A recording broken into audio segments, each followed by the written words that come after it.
हमारे इस चैनल मैथिली गंगा को लाल बटन दबाकर सब्सक्राइब करें व घंटी के निशान का बटन दबाएं ताकि सभी नए वीडियो आप तक तुरंत पहुंचे बिल्कुल मुफ्त।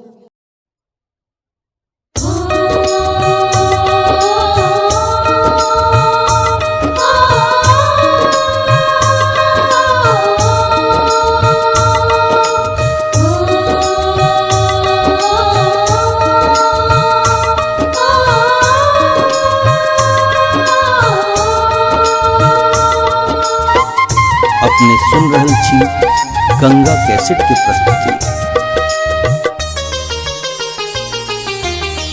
मोरा रे अंगना माचानन केर गछिया ताही चढ़ कुरे रे काग रे सोने चोच मढ़ाए देव बायस जो पिया आवत आज रे मोरा रे अंगना माचानन केर गछिया ताही चढ़ कुरे रे काग रे मोरा रे अंगना माचानन केर गछिया।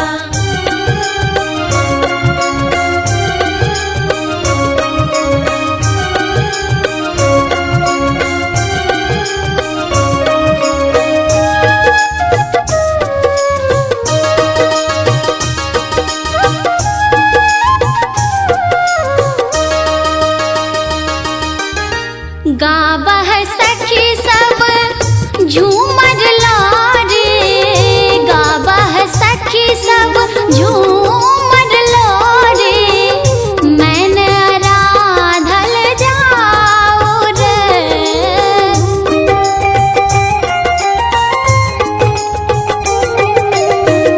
चहु दिस चंपा मौली फुलायल चहु दिस चंपा मौली फुलायल चांद जोड़िया राती रे कैसे के हम मैन आराधब होयत बड़े अतिसार रे मोरा रे अंगन माचानन केर गछिया ताही चढ़ी कुरे रे काग रे मोरा रे अंगन माचानन केर गछिया।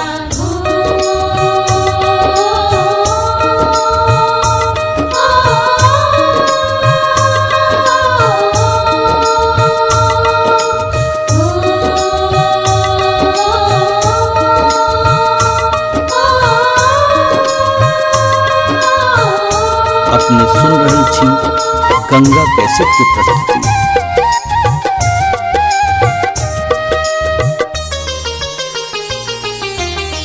विद्यापति कवि गावे तोहर